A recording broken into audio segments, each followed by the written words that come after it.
Good morning students.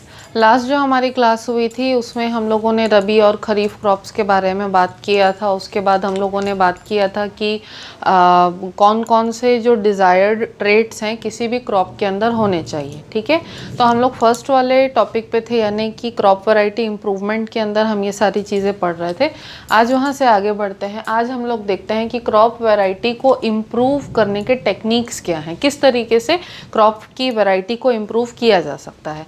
Generally अगर हम लोग देखें तो दो बेसिक टेक्निक्स होती हैं जिनके यूज़ से क्रॉप की वैरायटी को इम्प्रूव कर सकते हैं। ठीक है, फर्स्ट जो टेक्निक है वो है जेनेटिक मैनिपुलेशन और दूसरा है प्लांट ब्रीडिंग। ठीक है, अब जेनेटिक मैनिपुलेशन और प्लांट ब्रीडिंग जो है इनके अंदर बहुत सारी डिफरेंट तरीके के और सब टेक्निक्स जो हैं वो होते हैं। ठीक है, अब अगर जेनेटिक मैनिपुलेशन की बात करें, मैनिपुलेट करने का मतलब क्या होता है? चेंज करना, ऑल्टर करना, है ना। तो जेनेटिक मैनिपुलेशन के अंदर अगर किसी भी ऑर्गेनिज्म का, चाहे वो प्लांट हो चाहे एनिमल हो, उसके जीन यानी कि उसके डीएनए को हम लोग अगर चेंज करते हैं, ठीक है, then that is known as genetic manipulation. ठीक है, अब ये जो जेनेटिक मैनिपुलेशन है ये प्लांट्स में भी हो सकता है, एनिमल्स में भी हो सकता है, माइक्रो ऑर्गेनिजम्स में भी हो सकता है। ठीक है, ह्यूमंस में भी पॉसिबल है। ठीक, अब नेक्स्ट है प्लांट ब्रीडिंग। ठीक, प्लांट ब्रीडिंग का क्या मीनिंग है? प्लांट ब्रीडिंग का मीनिंग है कि प्लांट्स के अंदर जो स्पेसिफिक कैरेक्टर्स होते हैं या जो प्लांट्स के अंदर अच्छे कैरेक्टरिस्टिक्स होते हैं, उन कैरेक्टरिस्टिक्स को मॉडिफाई करना या ऐसे प्लांट्स को ज़्यादा से ज़्यादा कल्टीवेट करना कि जिनके अंदर हमारे जो डिज़ायर्ड कैरेक्टर्स हैं या जो अच्छे कैरेक्टर्स जिनकी रिक्वायरमेंट हमको है, ऐसे कैरेक्टर्स वाले प्लांट को ज़्यादा से ज़्यादा ग्रो करना, ज़्यादा से ज़्यादा कल्टीवेट करना। या दो ऐसे क्रॉप्स जिनके अंदर हमारी जो डिज़ायर्ड क्वालिटीज़ हैं, कैरेक्टरिस्टिक्स हैं, अगर वो प्रेजेंट हो तो उन दोनों प्लांट्स के बीच में रिप्रोडक्शन करवा के बेटर क्वालिटी का प्लांट ऑब्टेन करना, दैट इज़ प्लांट ब्रीडिंग। ठीक है, तो अब ये जो दोनों टेक्निक्स हैं इनके अंदर बहुत सारे दूसरे जो सब टेक्निक्स हैं, ठीक है, वो इन्वॉल्व हैं। तो ओवरऑल अगर हम लोग देखें तो ये जो नीचे मैंने 5 आपको मेथड्स लिखे हुए हैं, ठीक है, तो ये जो 5 मेथड्स हैं ये ओवरऑल जो है क्रॉप वैरायटी इम्प्रूवमेंट में सक्सेसफुल है और इनको एम्प्लॉय किया जाता है। ठीक है, सबसे पहला है इंट्रोडक्शन। ठीक है, इंट्रोडक्शन का मतलब क्या है? इंट्रोड्यूस करना, किसी नए जगह पर लाना। ठीक है, तो जैसे मैंने आपको जब चैप्टर का इंट्रोडक्शन दिया था तो इंट्रोड्यूस जब मैं कर रही थी तो मैंने चैप्टर के बारे में कुछ बेस आपको बताया था। ठीक है, चैप्टर का कुछ प्रीवियस नॉलेज आपको रहा होगा, उसको मैंने मेंशन किया था। ठीक है, तो सेम चीज़ जो है यहाँ पर भी अप्लाई होती है। तो इंट्रोडक्शन का क्या मीनिंग होता है कि कोई ऐसा प्लांट या ऐसा क्रॉप जो जनरली हमारे पर्टिकुलर एरिया में या किसी पर्टिकुलर एरिया में ग्रो नहीं करता हो, लेकिन उसकी दूसरी वैरायटीज़ हमारे एरिया में या हमारे कंट्री में ग्रो कर रही हैं। ठीक है, तो जिस क्रॉप के टाइप में, ठीक है, हमारी डिज़ायर्ड क्वालिटीज़ प्रेजेंट है, उस क्रॉप के टाइप को नए जगह पे इंट्रोड्यूस करना ही इंट्रोडक्शन के मेथड में आता है। जैसे कि सिंपल एग्जांपल मैं दूंगी, उससे आप लोगों को अच्छे से समझ आ जाएगा, जो कि मैंने चैप्टर स्टार्ट करने के टाइम पे भी बताया था आप लोगों को कि स्ट्रॉबेरी जो है वो जनरली ठंडे या पहाड़ी एरियाज़ में ज़्यादातर ग्रो होती है। ठीक है, जैसे कि महाबलेश्वर हो गया या नॉर्थ ईस्ट हो गया। ठीक है, तो ऐसे जगह पे जहाँ पे ठंड ज़्यादा रहती है, ऐसे जगह पे स्ट्रॉबेरीज जनरली ग्रो होती हैं। ठीक है, लेकिन हमारे छत्तीसगढ़ के अंदर बस्तर का जो एरिया है, अब वहाँ पे भी स्ट्रॉबेरीज़ की कल्टीवेशन हो रही है। ठीक है, तो ये कौन सा मेथड था? ये था इंट्रोडक्शन, क्योंकि जनरली स्ट्रॉबेरीज जो हैं वो नॉर्थ ईस्ट में या महाराष्ट्र के महाबलेश्वर के एरिया में ज़्यादातर, या साउथ इंडिया में जो वेस्टर्न घाट्स है वहाँ पर ज़्यादातर ग्रो होती है। लेकिन वहाँ के मौसम में और हमारे यहाँ के मौसम में डिफरेंस है। ठीक है, फिर भी वहाँ के क्रॉप को हमारे यहाँ बस्तर में ला करके कल्टीवेट किया जा रहा है। ठीक है। और ये जो क्या कहना चाहिए, ये जो एक्सपेरिमेंट है ये सक्सेसफुल भी हो रहा है, ठीक है।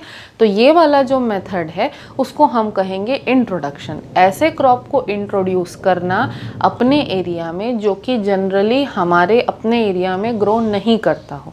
वैसे ही कॉफ़ी का भी एग्जांपल ले सकते हैं। कॉफ़ी जो है जनरली साउथ इंडिया में ज़्यादातर ग्रो होती है, या चाय जो है वो नॉर्थ ईस्ट में ज़्यादातर ग्रो होती है। तो कॉफ़ी और चाय का कल्टीवेशन जो है अब हमारे यहाँ साउथ छत्तीसगढ़ यानी कि बस्तर के एरिया में, तो जगदलपुर के एरिया में, ये सब एरिया में कॉफ़ी का और चाय का भी जो कल्टीवेशन है वो धीरे धीरे स्टार्ट हो चुका है। तो वहाँ के हमारे लिए, छत्तीसगढ़ के लिए इंडिजिनस क्रॉप्स नहीं है, छत्तीसगढ़ में नेचुरली उगते नहीं हैं, ठीक है। लेकिन वहाँ के क्रॉप्स को यहाँ लेके आया गया है, यहाँ पे इंट्रोड्यूस किया गया है, और ये जो क्रॉप्स हैं ये सक्सेसफुली ग्रो भी कर रहे हैं, ठीक है।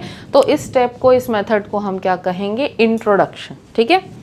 नेक्स्ट हम लोग आते हैं सेकेंड वाले पे, दैट इज़ सिलेक्शन। सेलेक्ट करना मतलब कि अब आप कोई चीज़ सेलेक्ट कैसे करते हो। अगर किसी को अपने साथ खेलने के लिए सेलेक्ट करना हो टीम में, या कोई अच्छी नोटबुक सेलेक्ट करनी हो, या कोई अच्छी रेफरेंस बुक सेलेक्ट करनी हो, या कोई अच्छा स्पोर्ट्स के लिए कुछ आपको स्टफ़ चाहिए वो सेलेक्ट करना हो, या अच्छे कपड़े सेलेक्ट करने हो, तो आप क्या देखते हो।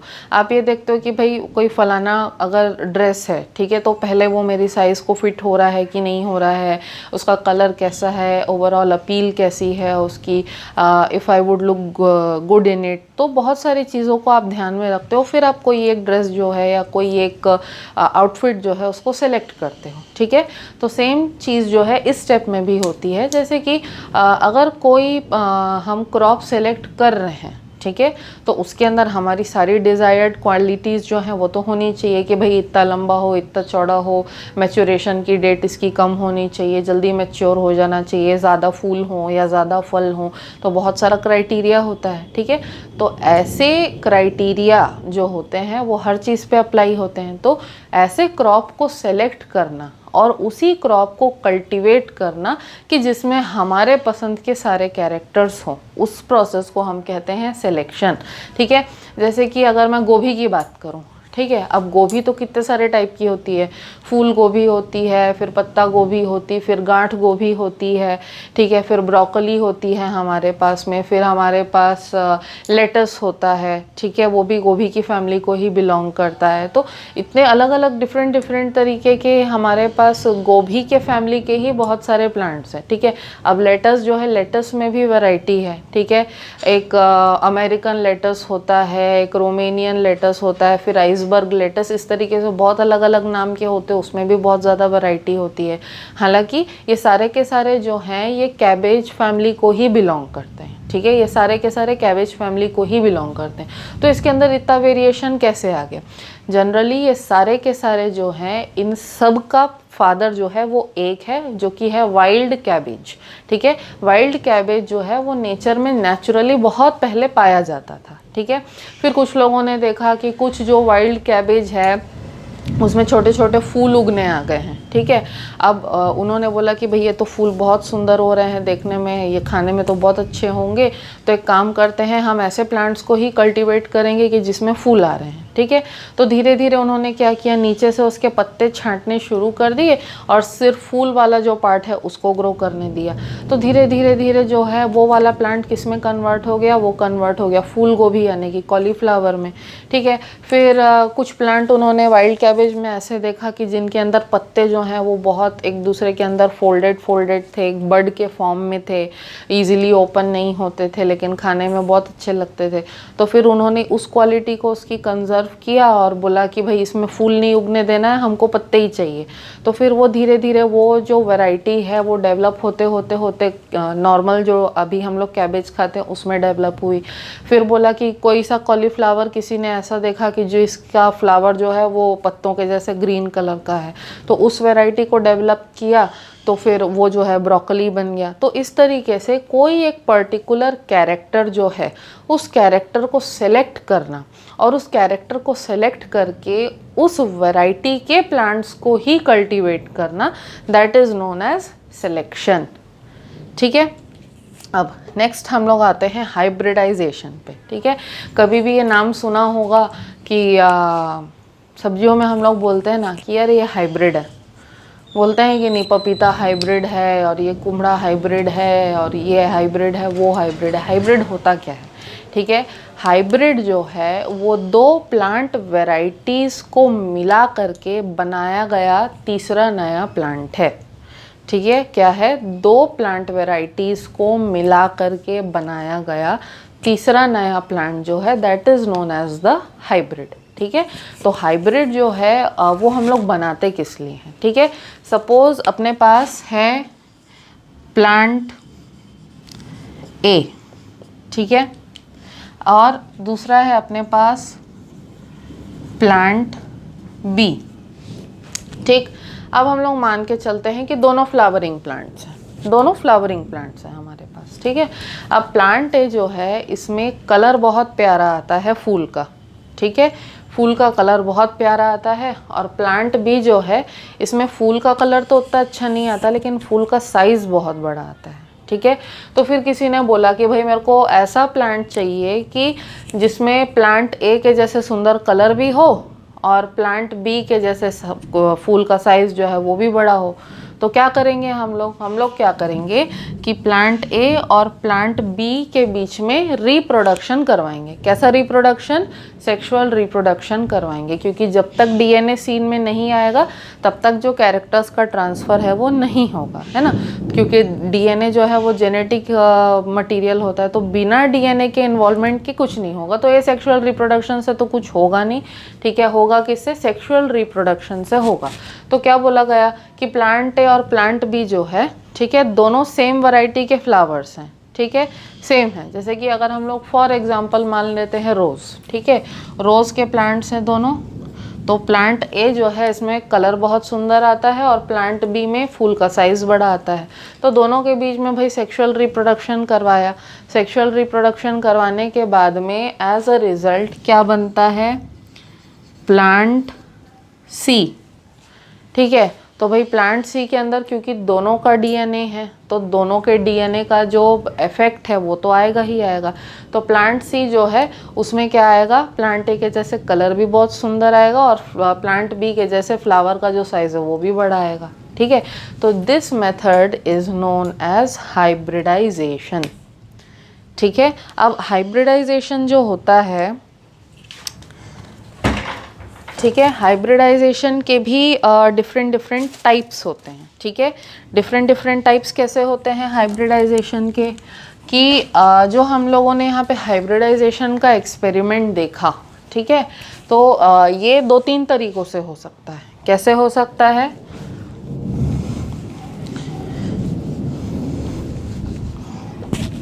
ठीक है, कैसे हो सकता है? हाइब्रिडाइजेशन जो है वो हो सकता है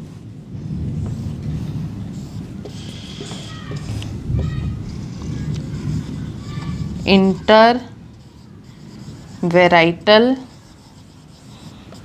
ठीक है, या फिर हो सकता है इंटर जेनेरिक, या हो सकता है इंटर स्पेसिफिक।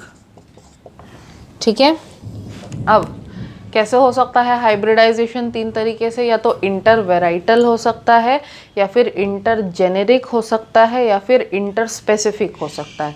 तीनों में क्या डिफरेंस है? इंटर वेराइटल मतलब जैसे मैंने रोज़ का एग्जांपल दिया कि भाई रोज़ की 2 वैरायटी थी, है ना, रोज़ की 2 वैरायटी थी, दोनों के बीच में अगर हाइब्रिडाइजेशन करवाया तो वो कौन सा था?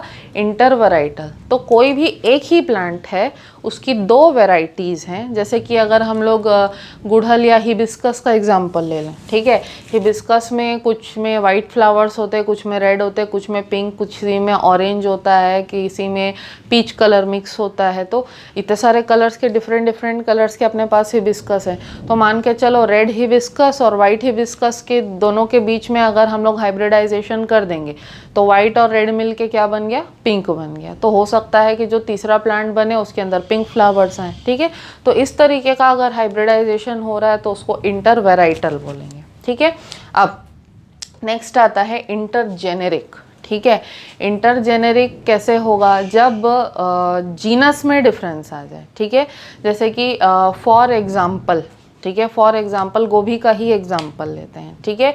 गोभी और पत्ता गोभी दोनों हालांकि एक ही फैमिली को बिलोंग करते हैं, लेकिन दोनों का जीनस जो है, क्योंकि उनका अपीयरेंस डिफरेंट है तो उनका जीनस डिफरेंट है। तो अगर गोभी और कैबेज के बीच में हम लोग हाइब्रिडाइजेशन कर दें तो that will be known as intergeneric, ठीक है, that will be known as intergeneric, ठीक है। और तीसरा क्या है, इंटरस्पेसिफिक, ठीक है। इंटरस्पेसिफिक मतलब कि स्पीशीज़ ही अगर अलग हो, ठीक है।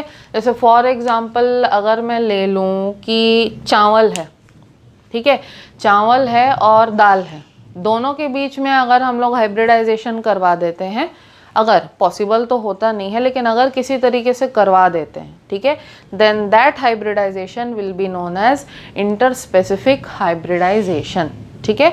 तो 3 तरीके का हाइब्रिडाइजेशन होता है, वैरायटीज़, 2 वैरायटीज़ के बीच में तो इंटर वैराइटल, 2 जीनस के बीच में, ठीक है, यानी कि जैसे गोभी और फूल गोभी और पत्ता गोभी के बीच में किया तो वो हो गया इंटरजेनेरिक, और अगर चावल और दाल के बीच में किया then that will become interspecific, ठीक है। तो ये डिफरेंट टाइप्स ऑफ हाइब्रिडाइजेशन जो है वो हमारे पास होते हैं, ठीक है। अब नेक्स्ट हम लोग आते हैं म्यूटेशन ब्रीडिंग पे। म्यूटेशन ब्रीडिंग क्या होता है, जनरली क्या होता है कि कई बार जब सेल डिवीजन हो रहा होता है, ठीक है, सेल डिवीजन का बैकग्राउंड हम सबको पता है ना। तो सेल डिवीजन जब कभी भी होते रहता है तो उसमें डीएनए जो होता है वो भी 2 सेल्स में बराबर डिवाइड होता है। तो कई बार जो सेल डिवीजन का प्रोसेस है वो प्रॉपर नहीं होता, ठीक है, और डीएनए में कुछ ना कुछ थोड़ी बहुत गड़बड़ आ सकती है, ठीक है। तो अगर डीएनए में कोई मिस्टेक होती है या डीएनए के अंदर कोई फ्लॉ होता है, ठीक है, तो उस डीएनए के अंदर की फ्लॉ को या डीएनए के अंदर का जो प्रॉब्लम होता है that we call as mutation. Mutation का मीनिंग एक्चुअली क्या होता है, नॉर्मल से हट करके जो कुछ भी है दैट इज म्यूटेशन, ठीक है। नॉर्मल से हट के जो कुछ भी है दैट इज म्यूटेशन, ठीक है। जैसे कि एग्जांपल अगर हम लोग ले ले, भुट्टा अपन खाते हैं, ठीक है, भुट्टे के दाने जनरली येलो कलर के होते हैं, ठीक है, हमारे लिए, ठीक। अब अगर किसी दिन हम लोगों ने ऐसा भुट्टा देखा कि जिसके दाने ब्राउन है या जिसके दाने रेड हैं, तो वो हमारे लिए क्या हो जाएगा, म्यूटेशन हो जाएगा, है ना। या फिर जैसे ह्यूमंस में एग्जांपल हम लोग ले लेते हैं कि जनरली ह्यूमंस में या इंडियंस के बारे में हम लोग बात करें तो इंडियंस में जनरली जो स्किन का कलर है, ठीक है, वो गोरे से लेके काले तक बहुत सारे डिफरेंट शेड्स में होता है, ठीक है। लेकिन उसके अलावा भी एक शेड है जो कि उतना नॉर्मल नहीं है, ठीक है। जैसे कि कई लोगों को कभी कभी आप देख सकते हैं कि हु आर नोन एज एल्बाइनोज, ठीक है। ये जो वर्ड है इसको ना सर्च करके देखना गूगल में कि एल्बाइनो का मीनिंग क्या होता है। आपको बहुत सारी इमेजेस जो हैं वो गूगल में सर्च करोगे तो दिख जाएंगे। एल्बाइनोज ऐसे ह्यूमंस होते हैं कि भाई जिनकी बॉडी के अंदर पिगमेंट ही नहीं होता, ना गोरे का ना काले का, किसी भी तरीके का कोई पिगमेंट ही नहीं होता है। तो मिलानिन जो होता है वो उनकी बॉडी से कम्प्लीटली एब्सेंट होता है। तो ऐसे लोग जो हैं वो गोरे नहीं होते, वो सफ़ेद होते हैं। उनके बाल भी सफ़ेद, उनके पलके भी सफ़ेद, आईब्रोज सफ़ेद, स्किन उनकी सफ़ेद, उनका मतलब पूरा बॉडी सफ़ेद होता है। So they are known as albino. तो एल्बिनिज्म जो है वो एक तरीके का क्या है, म्यूटेशन है, जिसमें कि स्किन के अंदर पिगमेंट ही डेवलप नहीं होता है, ठीक है। कई बार ये जो म्यूटेशन है ये नुकसान भी करता है, जैसे कि एल्बाइनोस को करता है, लेकिन कई बार म्यूटेशन जो है वो फ़ायदेमंद भी साबित होता है। कैसे साबित होता है, जैसे मैंने भुट्टे का ही एग्जाम्पल दिया कि भुट्टे के दाने अगर जनरली येलो होते हैं लेकिन अगर रेड होंगे या ब्राउन होंगे तो वो हमारे लिए म्यूटेशन है। तो ये जो रेड या ब्राउन दाने जो होते हैं भुट्टे में, ठीक है, ये जो हैं ज़्यादा इनके अंदर न्यूट्रिशन होता है, ऐसा देखा गया है, ठीक है। तो अगर किसी प्लांट के अंदर ऐसा म्यूटेशन देखने को मिल रहा है, ठीक है, कि जिसके वजह से प्लांट की क्वालिटी अपने आप एनहेंस हो रही है, ठीक है। तो वो जो म्यूटेशन है, उस म्यूटेशन वाले प्लांट को ज़्यादा से ज़्यादा ब्रीड किया जाता है या ज़्यादा से ज़्यादा कल्टीवेट किया जाता है, क्योंकि म्यूटेशन की वजह से अच्छी क्वालिटी डेवलप हुई है प्लांट में। तो उस प्लांट को जितना ज़्यादा हम लोग कल्टीवेट करेंगे, हमको उतना ज़्यादा अच्छी क्वालिटी का क्रॉप जो है वो मिलेगा, ठीक है। इसको हम कहते हैं क्या, mutation breeding.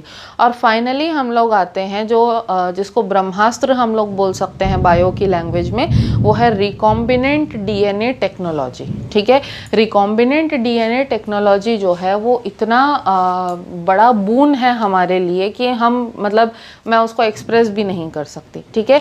Recombinant DNA technology में क्या होता है कि सपोज जैसे मैंने प्लांट ए और प्लांट बी का एग्जाम्पल दिया था, तो मान के चलते हैं कि प्लांट ए और प्लांट बी के बीच में हाइब्रिडाइजेशन किसी रीज़न के वजह से, किसी बायोलॉजिकल फैक्टर की वजह से पॉसिबल नहीं हो रहा है, ठीक है।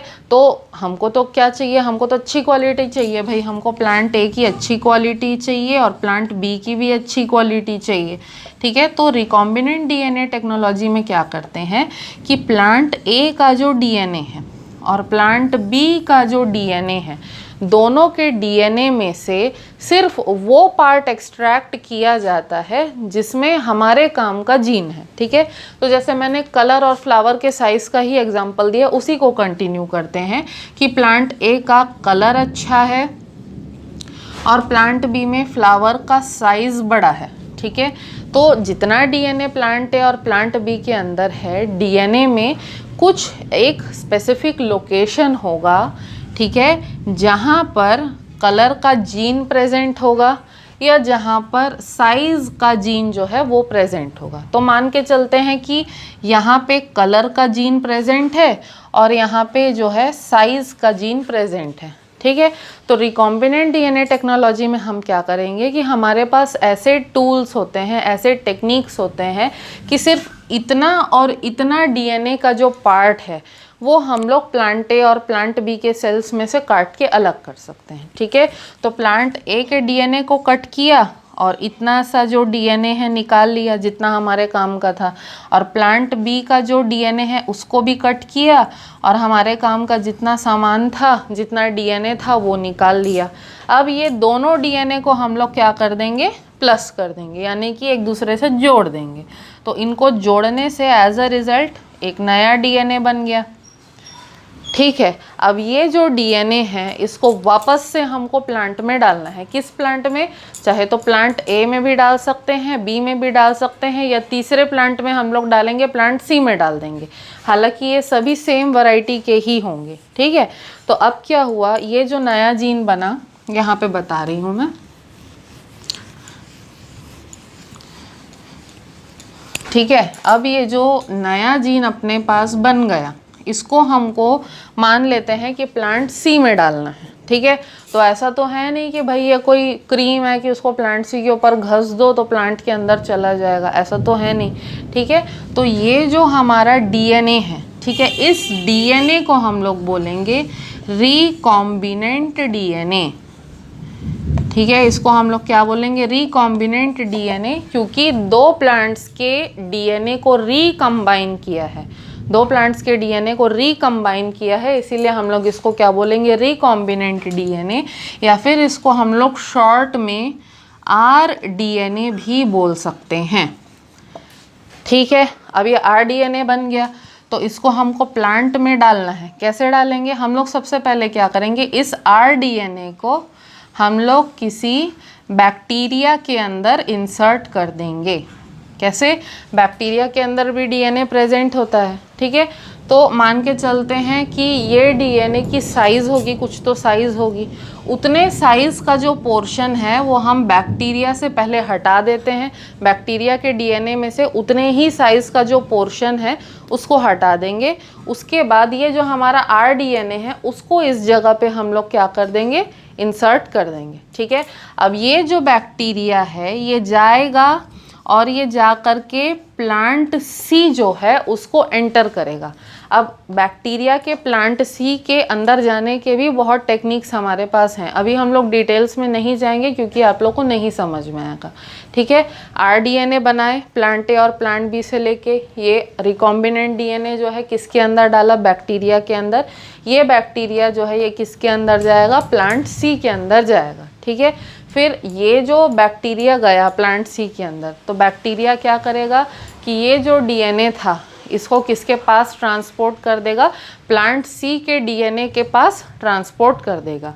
फिर ये जो डीएनए है आरडीएनए, ये प्लांट सी के डीएनए के साथ धीरे से मिक्स होगा, मिक्स हो करके बहुत बार मल्टीप्लाई होगा, जैसे जैसे सेल्स मल्टीप्लाई करेंगे वैसे वैसे डीएनए मल्टीप्लाई करेगा, और डीएनए के मल्टीप्लाई करने से स्लोली स्लोली वो जो इफेक्ट है वो प्लांट सी पे भी दिखने लगेगा, और प्लांट सी से आगे जो जितने की भी जनरेशन रहेंगे, plant D E F G H, जितने भी प्लांट सी के आगे के जनरेशन्स रहेंगे उन सभी में जो है वो कैरेक्टर, डीएनए के अंदर कैरेक्टर रहता है, तो वो जो कैरेक्टर का डीएनए हमने डाला है वो धीरे धीरे सभी प्लांट्स के अंदर एक्सप्रेस होना स्टार्ट हो जाएगा, ठीक है।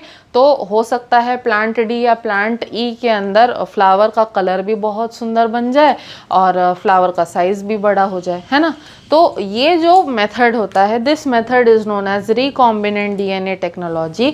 और रिकॉम्बिनेंट डीएनए टेक्नोलॉजी जो है आज की डेट में बायो के फील्ड में, या मैं स्पेसिफिकली बोलूँ बायोटेक्नोलॉजी के फील्ड में बहुत ही बड़ा वेपन है हमारे लिए, बहुत ही बड़ा बून है, क्योंकि ऐसी बहुत ही कम चीज़ें हैं जो कि रिकॉम्बिनेंट डीएनए के लिए पॉसिबल नहीं है। कोई भी ऑर्गेनिज्म उठा लो, चूहा, छिपकली, इंसान, पेड़ पौधे, कोई भी ऑर्गेनिज्म हो, उसमें हम लोग रिकॉम्बिनेंट डीएनए के टेक्नोलॉजी से चेंज ला सकते हैं, चेंज कर सकते हैं, ठीक है। तो जितना ये फ़ायदेमंद है उतना नुकसान भी कर सकता है, क्योंकि ये बहुत पावरफुल वेपन है, ठीक है। तो ओवरऑल ये जो 5 मेथड्स हैं, इन 5 मेथड्स के हेल्प से जो है हम लोग क्रॉप वैरायटी इम्प्रूवमेंट जो है उसको कर सकते हैं, और हमारे डिज़ायर्ड कैरेक्टर्स जो हैं उनको प्लांट्स के अंदर इंट्रोड्यूस कर सकते हैं, या प्लांट्स में हम लोग डेवलप कर सकते हैं, ठीक है। सो आई होप कि ये जो पांचों मैंने मेथड्स आपको बताई ये आपको समझ में आए हैं, ठीक है। इसके आगे हम लोग जो प्लांट क्रॉप प्रोडक्ट मैनेजमेंट है, ठीक है, या क्रॉप का जो न्यूट्रिशन की रिक्वायरमेंट्स है, ठीक है, उस क्या होती हैं उसके बारे में हम लोग क्या कर सकते हैं उसके लिए, ठीक है, वो सब के कंसर्न में हम लोग डिस्कस करेंगे, बात करेंगे आज के टॉपिक में। If you are having any sorts of doubt you can ask me. Thank you.